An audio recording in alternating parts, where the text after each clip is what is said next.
Olive al forno con agrumi e rosmarino. Roasted olives with rosemary and orange peel. Olives are great as they are, whether you buy them the oven dried or whether you buy them brined or under oil. They're all delicious and great for a kind of a little snack or an appetizer spread.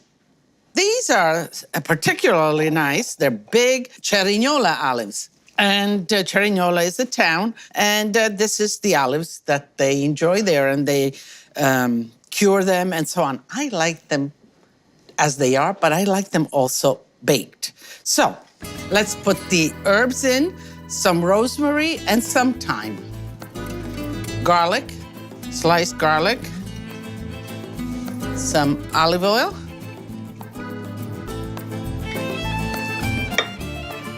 a little peperoncino.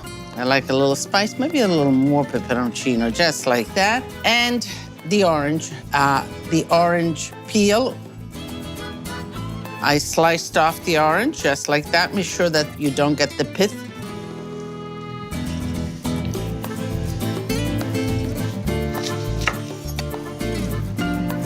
I want to use the, just like that. Okay, this looks good just as it is. And I get so many questions with olives.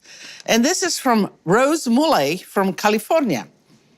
And she says, I love all kinds of olives. What are the best olives to buy to make tapenade? Oh my goodness, Rose, there's so many olives. But you know, do you like a black olive, sort of cured olive, smoked olive? Do you like a green olive, just like that? This is a Cerignola. You get a lot out of this one because there's a lot of meat. So you can get any olives that you like, the flavors that you like to make a tapenade. I would say that would leave up to you. But one thing, olives, black or green. Olives are all green.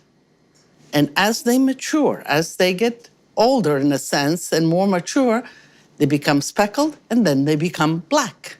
And depends on what time it is harvested, what color it remains. So just get a mixture of olives that you love and continue cooking with olives. And you put it in an oven, preheated 400-degree oven, and about a half an hour, depends on the size of the olives, of course. They'll get nice and kind of wrinkly. They'll dehydrate, concentrate their flavors, and then pick up all of these flavors.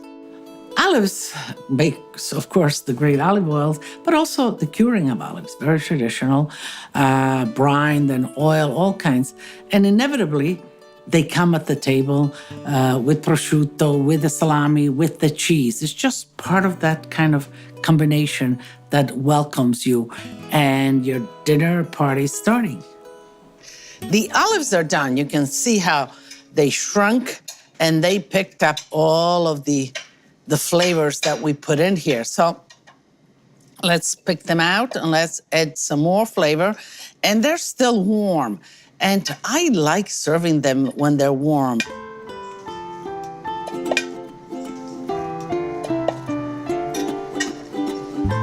So, a little bit of orange rind to just bring the freshness, but I want to save a little bit of the orange peel to kind of decorate it a little bit. That's good. The rest will just grate right in here.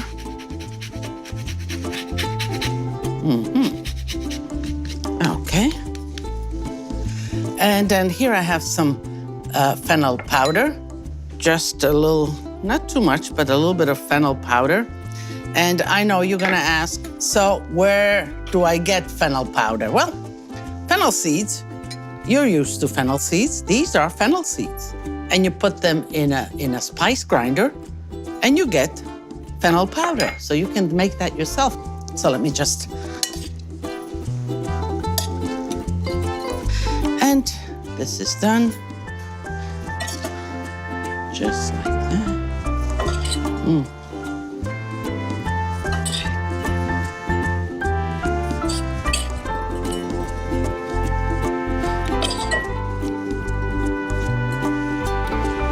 I think a little sprig of rosemary It looks beautiful, but it also reinforces because they're still warm. And let's make a little bit of the orange rind into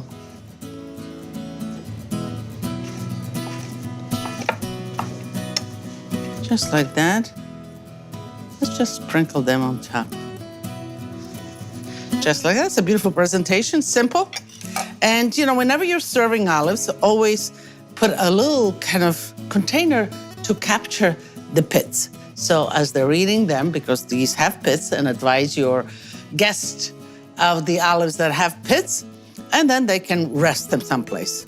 I think I'm gonna taste one, of course. Now, I mean, I'm gonna go pick this one here. I have my eye on it.